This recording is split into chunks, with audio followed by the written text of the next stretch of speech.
Willie Nelson's road to success hasn't been a smooth one, and back in the early 90s, he received the most devastating news of his life. Success, fame, and fortune are no sure guarantee of happiness, nor do they protect a person against personal pain and heartbreak.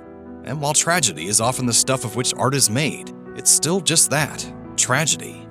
Case in point, the life of Willie Nelson, who is arguably one of the most influential country music singers and songwriters ever to pick up a guitar. Besides hard-earned success in and out of the studio, Nelson helped establish Farm Aid to assist and raise awareness of the struggles of family farms in America. He also participated in numerous benefit concerts and telethons for worthy causes. But Nelson has also fought a much-publicized battle with the IRS and has been married 4 times, with 3 marriages ending in divorce.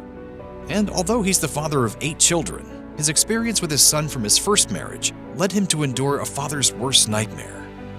The year was 1991, and Willie Nelson's son, William Hugh Nelson Jr., was 33 years old. On Christmas Day, William, also known as Billy, died by suicide in his log cabin home in Davidson County, Tennessee. His death came as a terrible shock. Even though Billy had been through difficult times in the couple of years leading up to his death, he seemed like he was doing well to those who had been around him. Willie would later claim that he never experienced anything quite so devastating in his entire life. Willie Nelson had been with Billy in Nashville only a couple of weeks before his death. A spokesperson for the family simply said, "Everyone thought everything was fine." While his death no doubt came as a shock to his family, Billy had undergone a 30-day program for alcohol abuse in 1990. Prior to that, police had arrested and charged Billy with 4 DUIs before he sought treatment. One of Billy's friends, Buddy Frank, spent time with him the day before he died. He said of Billy, "On Monday, he got himself a haircut and some new pants and boots. We was kicking it up like best friends do." Frank left Billy's house around 2 a.m. Christmas morning. Records showed that Billy was legally drunk when he died. Billy's longtime friend, Lou Mullins of Ridgetop, Tennessee, said the only problem he had was with what killed him.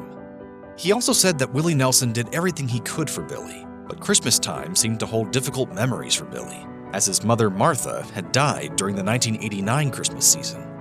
He also separated from his wife, Janet Caldwell, that same December, with Caldwell retaining custody of the couple's daughter, Ray Lynn. Willie Nelson had been married to Martha Matthews from 1952 to 1962.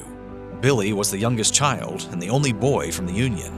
The couple married the first year they'd met, when Willie was 19 and Martha was just 16 years old. Willie was not around much when Billy and his sisters, Lana and Susie, were kids, and the singer later claimed he was too busy trying to pay the rent. If I'd have done all the things I was supposed to have done, I'd be really tired. And when he was around, things could become dramatic. One often reported story says that Martha became fed up with Willie's carousing, tied him up with her children's jump ropes, and beat him with a broom handle. Martha reportedly said, "Oh, it was quite a commotion, but nothing our neighbors at Dunn's Trailer Park in Nashville hadn't heard coming out of our trailer before." Though the family broke up, as adults, the father and son shared a connection over music. In 1987, Willie and Billy began the process of working on an album of gospel music together. Billy also occasionally joined his father on stage to sing gospel songs. With the death of his son, Willie shelved the project for a time, though in 1994, he finally released the album Peace in the Valley. Included among the cuts was My Body's Just a Suitcase for My Soul, a special duet between father and son on which Billy sang lead vocals. The album also saw a re-release in 2015. If you or someone you know is struggling or in crisis, help is available.